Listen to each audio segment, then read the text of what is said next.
ಅಣ್ಣ ತಂಗಿಯ ಜೀವನದ ಒಂದು ಉತ್ತಮ ಪ್ರೀತಿಯ ಸಂಕೇತ ರಕ್ಷಾಬಂಧನ. ಈ ರಕ್ಷಾಬಂಧನ ಪ್ರಾಚೀನ ಕಾಲದಿಂದ ಬಹಳ ಪ್ರಾಮುಖ್ಯತೆ ಹೊಂದಿದೆ. ಭಾರತೀಯರು ಶ್ರಾವಣ ಮಾಸದಲ್ಲಿ ಆಚರಿಸುವ ಒಂದು ಹಬ್ಬ. ಈ ದಿನ ಸಹೋದರಿಯರು ತಮ್ಮ ಸಹೋದರನ ಮುಂಗೈಗೆ ರಾಖಿಯನ್ನು ಕಟ್ಟಿ ಆರತಿ ಮಾಡಿ ಸಹೋದರನ ಆಶೀರ್ವಾದವನ್ನು ಬೇಡುತ್ತಾರೆ. ತಂಗಿಯ ರಕ್ಷಣೆ ಅಣ್ಣನಿಂದ, ಅಣ್ಣನ ರಕ್ಷಣೆ ತಂಗಿಯಿಂದ ಎಂಬ ಪರಸ್ಪರ ಭ್ರಾತೃತ್ವದ ಭಾವನೆಯನ್ನು ದಟ್ಟಗೊಳಿಸುವ ಹಬ್ಬ ಇದಾಗಿದೆ.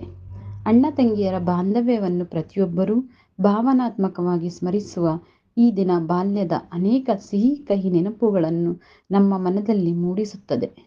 ರಕ್ಷಾಬಂಧನ ಆಚರಣೆಗೆ ಭಾರತೀಯ ಸಂಸ್ಕೃತಿಯಲ್ಲಿ ತನ್ನದೇ ಆದ ಮಹತ್ವವಿದೆ. ಪ್ರತಿಯೊಬ್ಬ ಸಹೋದರಿಯು ಸಮಾಜದ ದುಷ್ಟಶಕ್ತಿಗಳಿಂದ ರಕ್ಷಿಸೆಂದು ತನ್ನ ಸೋದರನ ಮುಂಗೈಗೆ ರಾಖಿಯನ್ನು ಕಟ್ಟುತ್ತಾಳೆ. ಪ್ರತಿಯೊಬ್ಬ ಸಹೋದರನೂ ಈ ಸಮಯದಲ್ಲಿ ಸಹೋದರಿಯೆಡೆಗೆ ತನ್ನ ಭ್ರಾತೃತ್ವ ಪ್ರೇಮವನ್ನು ಉಜ್ವಲಗೊಳಿಸಬೇಕೆಂಬುದು ರಕ್ಷಾಬಂಧನ ಹಬ್ಬದ ನೀತಿಯಾಗಿದೆ. ಅಂತೆಯೇ ರಾಜ್ಯಾದ್ಯಂತ ಅಣ್ಣ ತಂಗಿಯರ ಬಾಂಧವ್ಯದ ಬಂಧವನ್ನು ಗಟ್ಟಿಗೊಳಿಸುವ ರಕ್ಷಾಬಂಧನವನ್ನು ಅಕ್ಕ ತಂಗಿಯರು ತಮ್ಮ ಅಣ್ಣ ತಮ್ಮಂದಿರಿಗೆ ಹಾಗೂ ಸಹೋದರತೆಯ ಮನಸ್ಸುಳ್ಳವರಿಗೆ ರಾಖಿ ಕಟ್ಟುವ ಮೂಲಕ ತಮ್ಮನ್ನು ರಕ್ಷಿಸುವ ಜವಾಬ್ದಾರಿಯನ್ನು ನೆನಪಿಸುತ್ತಾ ಶ್ರೀರಕ್ಷೆಯನ್ನು ಪಡೆದರು.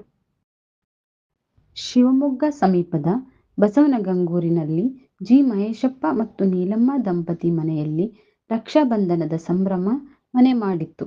ರಕ್ಷಾಬಂಧನದ ದಿನದಂದು ದೀಪಾ ಹರೀಶ್ ದಂಪತಿಯ ಪುತ್ರಿ ಪುಟಾಣಿ ದಿಶಾ ಬೇಬಿ ಅವರು ರೂಪಾವತಿ ಮತ್ತು ರಾಜಶೇಖರ್ ಪುತ್ರ ಮೋಹನ್ ಅವರಿಗೆ ಹಾಗೂ ಸಾವಿತ್ರಿ ಮತ್ತು ವಸಂತ್ ದಂಪತಿ ಪುತ್ರ ಪುಟಾಣಿ ಮಗುವಿಗೆ ರಾಖಿ ಕಟ್ಟಿ ಆರತಿ ಬೆಳಗಿ ಸಿಹಿ ತಿನಿಸಿ ಗಮನ ಸೆಳೆದಿದ್ದು ವಿಶೇಷವಾಗಿತ್ತು.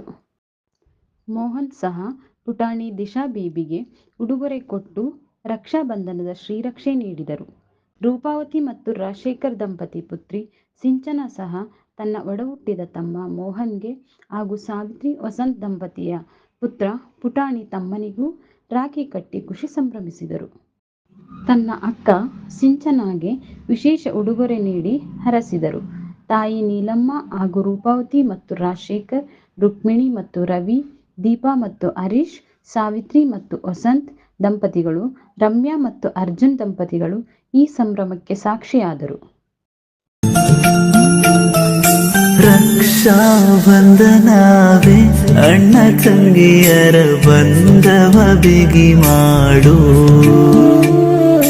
ಪ್ರೀತಿಯ ದಾರದಲ್ಲಿ ನಂಬಿಕೆಯ ಭರವಸೆ ನಗು ನೀಡು. ಪ್ರೀತಿಯಿಂದರೇನೇ ನಂಬಿಕೆಯೇ ರಕ್ಷಾಬಂಧನ.